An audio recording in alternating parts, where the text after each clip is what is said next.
Alright, hi everyone, welcome back to another video of where I talk about whatever's on my mind, and today will be a teaching related video, and it's going to be about mistakes that I've made as a first year teacher and now in my second year. Alright, time to reflect on some things that I don't like that I've done and that I don't want to continue doing going forward as a teacher. So let's see what I come up with on this walk. Alright, so the first thing not to do as a new teacher, in my opinion, is don't waste your money on buying equipment for the students. Alright, your job as a teacher is to turn up with lessons planned that are to engage the students and to get them learning about whatever the topic is that they need to learn. Alright, you are not responsible for bringing pens for the students, scissors, glue sticks, anything that they might be reasonably expected to bring with them to that lesson. That's not your job to bring that equipment. Alright, that's up to them. You've already had to plan the lesson, put it up on whatever electronic system your school uses, probably have to make it available for the students who aren't in the class with you. Alright, you've already spent so much time preparing for that lesson and all of your other lessons for the day. Alright, don't bring equipment for the students. Alright, from my experience, the kids that don't bring the equipment, they're not going to respect the equipment that you give them. It's going to go missing, it's going to get destroyed. It might be used to just make the room dirty and untidy, and you have to clean it. Alright, that is something that you do not need to think about doing as a first year teacher. Alright, it's not going to enhance the learning of the students. It's just an extra stress for you. You're probably not getting paid that much as it is. Alright, more cost for you. Don't do it. Alright, don't bring equipment for your students. Mistake number one, something that I'm not doing anymore as a second year teacher. Alright, next thing, yelling. Don't waste your energy yelling. Alright, in my first year as a teacher, I probably had to really yell on about 10 occasions. Alright, it is effective to actually scare the students and to get them back on task with what they want to do, but it doesn't actually make you feel good as a teacher. I didn't enjoy yelling. I did it when I felt like all my other options were exhausted and the class was turning into absolute chaos. I yelled, but now I think, why did I kind of waste that energy? It takes a lot of energy to yell. Why did I do that? I did it because I cared about their learning and I wanted them to learn whatever it is that we were doing. But it probably, if the class was out of control at that stage, they probably weren't interested in what they were doing. On the occasions that I do remember yelling, it was for lessons that I didn't plan, for classes that I don't usually teach, and really, the work is done prior to actually being in the class to make the engaging lesson. There wasn't anything I could do as a teacher in those situations to actually get the students involved with what they were supposed to be doing. What would have happened if I didn't yell? The kids would have just continued to be loud and kind of chaotic, but no one was getting hurt. Yes, they weren't learning, but it was probably another 30 minutes of their life that they could have gone on with mucking around. I could have just done some planning or whatever. Lesson be done, get it over with. Instead, I kind of exhausted myself and gave myself a bad energy for the rest of the day. Probably made myself not enjoy that entire day, because I got angry and I yelled. Don't do it. If it gets to that stage in the lesson where things are just gone and you think yelling's the only option, just take a step back and think, it's just 30 more minutes. It's not going to change my life or their life whether they do this thing or not. Just relax a bit. I can say that now because I'm at a school where I don't need to yell. There's other things I can do before it gets to that stage that are effective, that keep the students, on task with what they're supposed to be doing. So I kind of speak from a position now where I don't actually ever need to yell compared to last year where the situation was much different.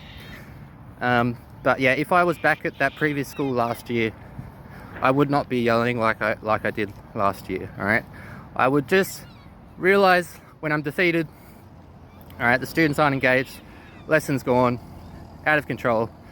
Don't bring that bad energy onto myself, through, yelling to kind of force the students to do what, you know, they're supposed to be doing. Just let it go. All right, come back the next lesson, all right, with a new plan, because whatever you did in that lesson wasn't working. All right, I've got some swans just here, just for the video. All right, so the next one. All right, I would not. All right, and I hope I don't do this anymore this year. All right, staying up, planning lessons for the next day, all right, in my personal time. As a teacher, you get paid for 38 hours a week. All right, in today's economy, all right, the teacher's pay is probably not nearly enough to get ahead in life and do anything, all right, extraordinary with the pay that you get. So don't spend your personal time, all right, effectively working for free to prepare lessons for your students for the next day. Do the best you can with the time that you're afforded. All right, the longer the teachers continue to spend their personal time, all right, doing stuff associated with school, the longer it's going to take for the government and whoever regulates schooling and teaching to realize that they're not actually giving teachers the time that they need to do what they need to do. All right, do what you can in the time that you're afforded, and if it's not much, then unfortunately it's just not much. All right, that's just the way it has, I think it has to be for you to be, and for myself to continue being a teacher. All right, the more, if I spend, you know, the next few weeks, months, years going forward always planning stuff in my own time, I won't be a teacher next year, because it's not sustainable. The pay that I'm getting for the extra work that I feel like I'm doing a lot of the time isn't reflective. All right, in other jobs I've worked in the past, when you do overtime, you get double pay, you get triple pay, you don't work for free. So don't spend your own time planning lessons. Do what you can in the time that you're given and just leave it at that. All right, in my opinion, the most important thing that contributes, well, the biggest contributor to a student's education at school, all right, is that they actually have a consistent teacher presenting themselves in front of those students. All right, that is the number one thing. So if you're spending your personal time burning yourself out, all right, to try and create these lessons that cater to the 6 different ability levels of students you have in your class, where you've made it digitally available for the students who don't turn up to school, just so that, you know, the administrators can show that, oh, there's a lesson that they can access at home.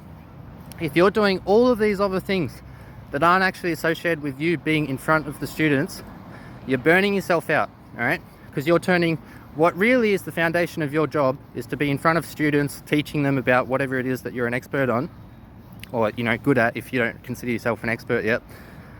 If you're spending time doing other things, that's less time, less effort, less ability you have to actually present yourself in front of those students.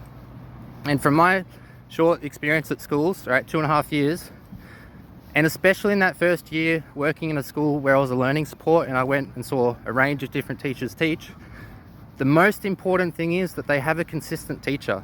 All right, the classes that had replacement teachers because their teachers quit, all right, because they felt overworked and overwhelmed by the behavior of the students and the amount of kind of administration they were expected to do, those classes that had the replacement teachers learned nearly nothing, all right, because they didn't have a consistent person turning up in front of them. So my point in all of this is, all right, what I think is one of the biggest burnouts as a teacher is trying to prepare your lesson, all right, for 6 different ability levels so that it's, you know, digitally available. So it has, you know, 3 clearly, you know, a start, a middle, an end. Just do the best that you can with the time that you're afforded. And if that's one stock standard lesson for the middle student, all right, the middle ability student in your class, then that's what it is. Because anything more than that, all right, starts to require time that you're not afforded as a teacher. So again, very important point, and this is to myself too. Don't spend time outside of working hours preparing lessons. Do the best that I can with the time that I'm afforded. If that's 5 minutes, then that's 5 minutes. I need to think quick, what can I get these students doing that's going to keep them busy for an hour and learning what they need to learn with 5 minutes of planning time. And it might just be you have to just give them a research activity. You give them a question and they just research that question for the lesson. All right, you have to be willing to accept that that's, you know, the best you can do as a teacher sometimes. All right, sometimes, you know, just the way the year's working out, you feel like you get a lot of planning time and you can plan some great lessons. But a lot of the time it feels like you get 5 minutes, all right, and then you kind of, you know, you might feel bad that you're only planning for 5 minutes, but that's what you're given. So that's, do the best you can with the time that you're given. All right, I'll leave that as the final point on that. Do the best you can with the time that you're given. Don't spend your personal time planning lessons. All right, here's my next don't do. Might be a little bit, you know, subjective, and a lot of people would disagree with this, but don't volunteer your time for extra school stuff. All right, it's always free, and what I've found, it always has way more administration involved with it than what you would expect for how simple the task seems. All right, this goes for out of school sports, planning excursions, whatever else your school might want to get you involved with. Don't do it. All right, because as soon as you put your hand up, all right, all the extra work associated with that thing was hidden, and you're going to get, it's going to be shown to you, all right, a few weeks before the event or whatever it is, all the extra stuff that hasn't been planned that all of a sudden now is your responsibility because you put your hand up. So if you don't want to be spending, again, time working for free, don't put your hand up for extra activities. They are not compensated. All right, unless you want to climb up whatever ladder there is at your school. All right, I don't. I just want to, you know, teach science, and that's my goal. All right, in being a science teacher, I just want to spend time in front of students, teaching them science. Anything that's not that, all right, I don't want to be a part of it. And you need to, as a teacher, have a firm boundary for when you say, that's not my job. All right, I'm not doing that. And even, you know, when I talk to people who have been teaching for 10, 15 years, they still struggle with that. All right, a lot of it's to do with, I guess, your personality, and, you know, whether you feel like you have some responsibility for, you know, contributing to other people's work at your workplace, whatever. All right, I'm trying to draw a clear line, all right, in the sand. Not just today, I've been more or less doing this for 1.5 years, but I want to do it more because I still find every now and again, all right, not too often now, but every now and again, I get sucked into doing things for free. The work involved is way more than what it was made out to be at the beginning. So, key point, don't volunteer your time for free because it's going to be way bigger than you thought it was. All right, so the next point, again, this might be controversial, especially if you're a school administrator watching this video. Just wait for the truck to go past. Don't report everything, all right? And that's going to sound like some kind of illegal, you know, stuff around. I'm giving you some really bad advice, but there's a lot of stuff that you're kind of told that you should log on the school system and report. All right, kids going to the bathroom, kids getting a drink, kids going to the sick bay. All right, I'll just pause for a moment. All right, kids not behaving, kids not bringing their equipment to class, kids saying mean things to each other. All right, you know, little concerning bits of behavior, whatever. And a lot of those things obviously report, but you don't have to report or put into your school system literally every detail of what students are doing in your class. All right, you will waste, all right, your time face to face with the students by spending it on your laptop or on your phone if you're chronicling every single thing that happens in your class, like literally we're told to do. If you do that, you are nothing more than an administrator, because you're no longer thinking about the topic. You're no longer thinking about how can you best educate and get these students learning what they need to know. You're literally just documenting every single thing that happens. All right, I don't know, is that like the police? Like, is this just 1984 where you just, you know, we're recording what everyone does so we can build this huge profile of their character? What's the point of it? All right, we're there to stand in front of them and to educate them about whatever our topic is. Only document the stuff that's really essential. All right, because it's not a 5-second thing. Every time you get out your phone or you go to your laptop to record something, that's time that the students can no longer ask you a question. that's time when your brain has to switch from thinking about the topic to which buttons do I need to click, which category does this come under, etc. All right, it's really, in my opinion, ruining education, the amount of administration that teachers are expected to do when they're in front of the students. All right, and again, my passion is to try and teach students about science. So what I'm trying to do this year, and I think I'm a much more effective teacher from doing it, is minimizing the amount of time I'm spending documenting things. All right, again, this year, I just have to document less, all right, because the students are different school, different behaviors. It's a little bit unfair that I'm kind of comparing last year to this year in the sense that there's just not a lot of stuff that I really need to document this year. But last year, all right, and that first year, so 2 years ago when I was a learning support, the teachers who documented everything that they were supposed to, all right, students being nasty to them, students being nasty to each other, quoting what the students said, quoting what they said in response to the students. All right, it's a whole, paragraphs and paragraphs some teachers were writing, chronicling what happened during the time that they're supposed to be teaching these students. Because if they didn't do it then, well, they would forget what was said and what happened, right, the details of it. If they didn't do it then they'd have to do it in their planning time. So it just, it took the focus, all of this administration, all right, whether administrators realize it or not, it's taking the focus away from learning and towards documenting. And I think that's really awful, all right? I think I've seen it, all right, any learning support will tell you when they, watch different teachers and different teaching styles, the more time the teachers spend documenting everything that happens, the less time they're actually teaching, the less able they're actually to walk around and engage with the students, and the less learning that actually takes place in those classrooms.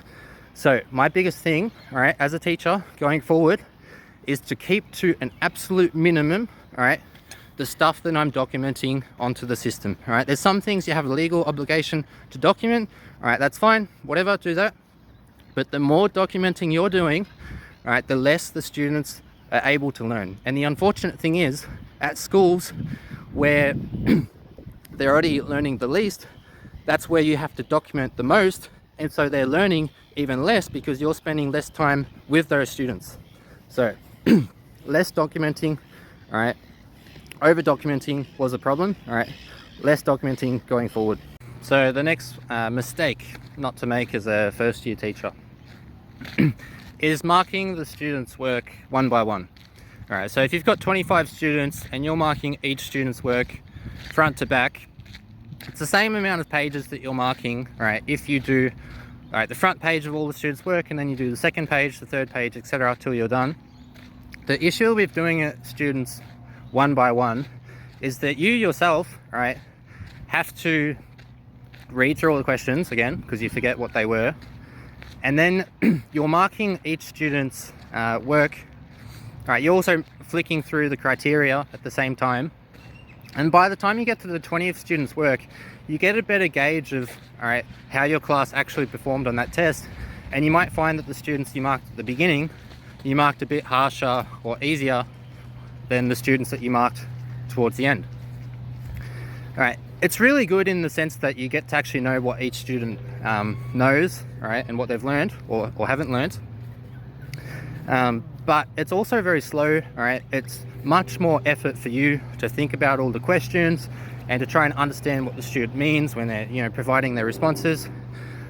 For efficiency, for fairness, and for just reducing the amount of mental work you actually have to use, mental effort, it's much better to just do one page at a time for all the students. You're marking them all consistently. You're only thinking about one question at a time, or one page's worth of questions at a time. All right, much easier I've found as a teacher. It's a little bit sad that I don't actually know, I can't follow the journey of each individual student. But for me, all right, I'm trying to find ways so that I'm not always spending, all right, every second Saturday doing work, all right, because that's so common for so many teachers to be spending their own time, all right, marking things or planning things, whatever. I'm really trying to find ways to get more efficient at teaching, and this is just one little tip I've learned. Don't mark students' work one by one, all right? Mark them all at the same time, all right? One page at a time. It's much quicker and much more efficient, all right? Unfortunately, you don't learn what each student, all right, individually knows, but that's just one of the trade-offs, isn't it, all right? We get paid for 38 hours a week. We barely get time for marking assessments in that time. Do the best you can, all right? It's just about speed and efficiency and fairness between the students. All right, here's another don't do that I realize I've been doing this year and I want to stop doing it, is that whenever there's a teacher kind of morning tea or lunch organized, I've only gone to like 2 of them this year, and there's probably been about 6 that I could have gone to, and I'm kind of regretful I didn't go to them. So what it usually was I just finished 3 classes in a row. I had a class after recess or lunch, all right, and I just wanted to put my stuff down, all right, sit down on my own, organize what stuff I needed to carry to that next class, and then pretty much the morning tea that I missed, all right, was done, and then I just went to the next class and I didn't go to the morning tea. All right, going forward, I actually want to spend more time going to those events. I find I'm at a much bigger school this year, and I don't really know the staff that well that are outside of my office, and you know, they're all good people, all, you know, adults that I'd like to have a conversation with, all right, because you get a bit sick of talking to kids all the time, all right? You want to actually talk to grown-ups every now and again, all right, as a teacher. And I'm finding this year, all right, I'm less able to do that than what I was last year for whatever reason. So yeah, going forward, all right, I want to spend more time actually getting involved with these teacher events, all right, because what I found is I feel like, oh, I need to, you know, I still haven't finished that next lesson or whatever it is. And, you know, I probably could have just gone. I could have gone. Yes, I would have been less prepared when I turned up to my class. But you got to enjoy where you work. And if you're always just isolating yourself, thinking, oh, I need to get, you know, the next lesson organized, it's not fully organized yet, it's going to be hard to enjoy yourself when you're actually at work if you're not really socializing with the people around you. All right? Because teaching is kind of strange this year, especially. Even though I'm surrounded by people all the time, I'm too exhausted usually mentally to want to talk to the adults around me just about other stuff. So yeah, going forward, that's something I actually want to change for the later half of this year, is to actually get more involved in these social events when they're happening, because they're not really that often, maybe once a month, and I've kind of been skipping them because I felt like I wasn't prepared for the next class, or, you know, I just finished teaching 3 classes, wasn't really in the mood for talking, whatever. But I think it'll be a good thing going to these social events going forward. I did them all last year. This year I've kind of dropped off a bit, but I think it's going to help you enjoy your teaching just a bit more if you you know, don't plan for that 15 minutes and you just go to one of those events. All right, for this next thing I'm going to talk about, I kind of need to blend a couple of the ideas I've already talked about together. The first thing I think I mentioned in this whole little blog that I'm making was don't spend your personal time lesson planning. And I agree with that, all right? Don't do it. And then I also mentioned later on, don't yell, all right? And I kind of mentioned that the conditions that in the past I felt like I had to yell in were these classes where the lessons weren't engaging. Usually they weren't my, you know, I didn't plan these lessons anyway, I was just kind of filling in. And I want to blend those two ideas together in this way. If you know, right, that if you just spend 5 minutes planning a lesson and that lesson's going to be awful, all right, because that's the time you've been given, and 5 minutes just isn't enough time to plan a meaningful lesson. And you work at the kind of school that I worked at last year, where if you did that, it will be chaos, all right, because a 5 minutes of lesson planning, all right, is going to, there's no way you can make a class that just doesn't turn into chaos, because those type of students, the type of school you work at, whatever, all right, it's just not going to be a good idea.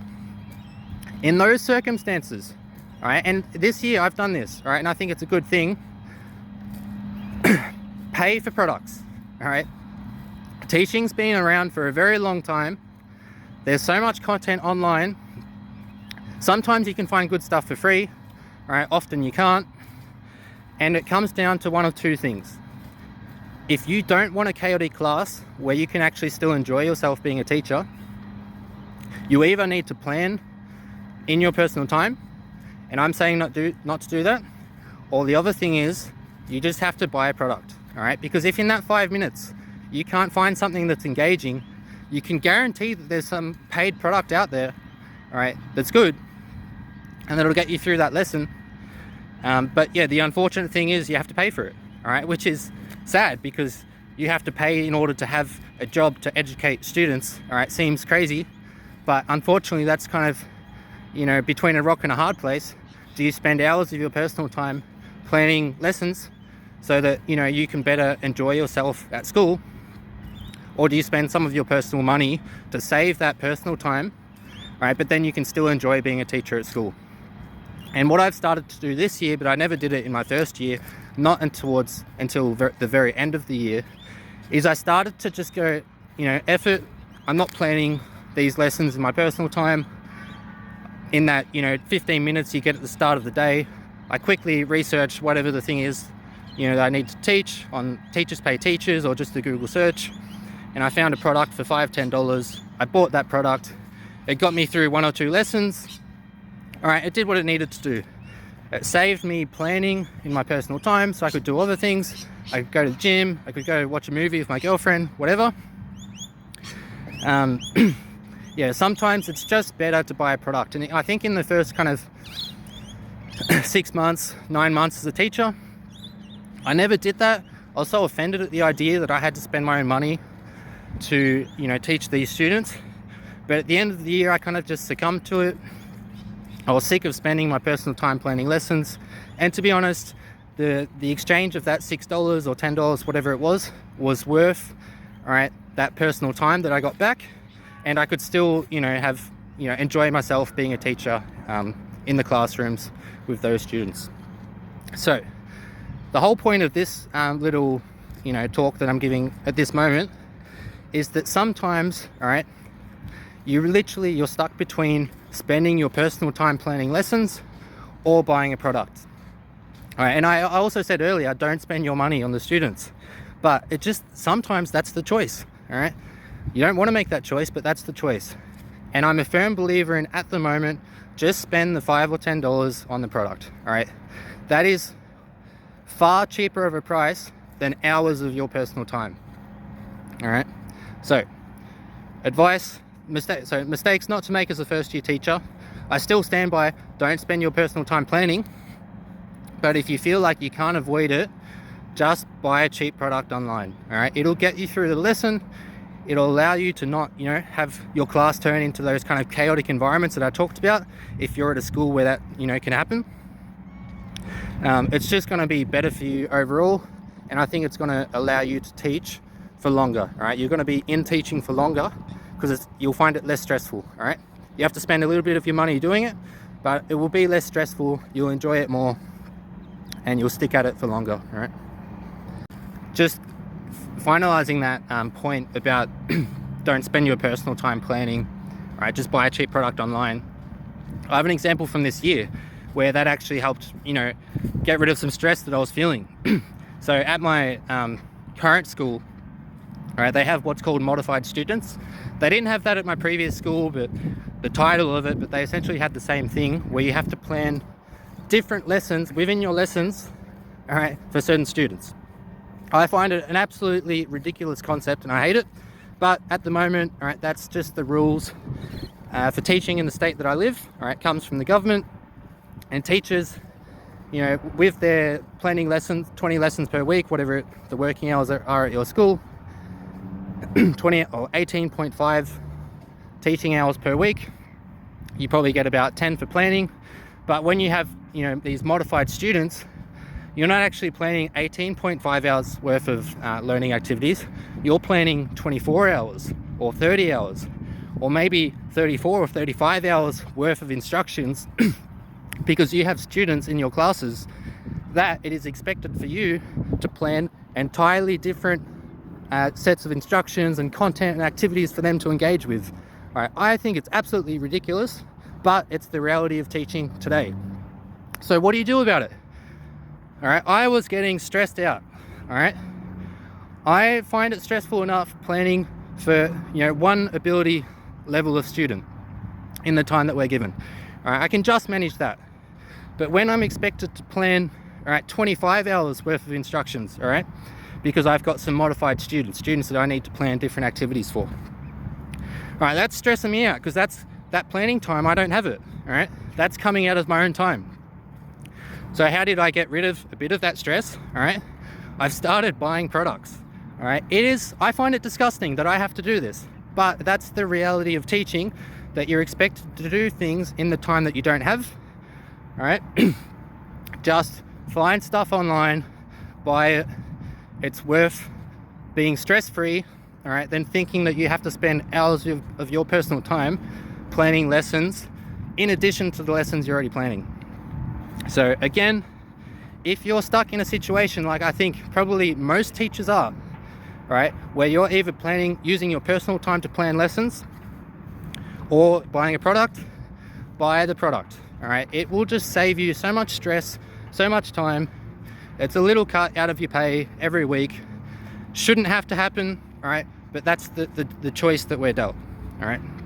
So again, that's just a situation from this year where I was getting stressed out that I was having to plan way more activities than what, I otherwise would if I didn't have these modified students. Just buy the products, all right? It'll save that stress. You can show that you've got these documents now for them. Just that problem's gone, all right? You have other problems to deal with. So yeah, just buy the cheap products online. Don't spend your personal time planning, all right? Enjoy your personal time. That's why we work, all right? We don't live to work, we work to live. Make sure you have a life outside of work to go and live. You won't have that if you're always planning for school, all right? And school's gonna give you endless stuff to plan for if you let it, all right? You need to set your boundary and only do what you're required to do. All right, so I think I've said a lot in this video. Maybe it's about 30 minutes long or not. I'll find out when I put it together. Hopefully you enjoyed it. If you're a first year teacher or thinking about becoming a teacher, or if you're already a teacher, all right, these were my kind of recommendations on what not to do as a teacher. Maybe I'll make a video in a week or two where I talk about things that you should do. I've kind of done that in this video by implying, here's what you don't do, and I think I've probably already kind of suggested what you should do. But maybe I can go into a bit more detail with another video about things you should do as a teacher. All right, just remember, these are all my own opinions. Not every teacher will agree. I'm just speaking from my experience working in the schools for 2.5 years now in Victoria. 2 different public schools. So yeah, see you guys next time.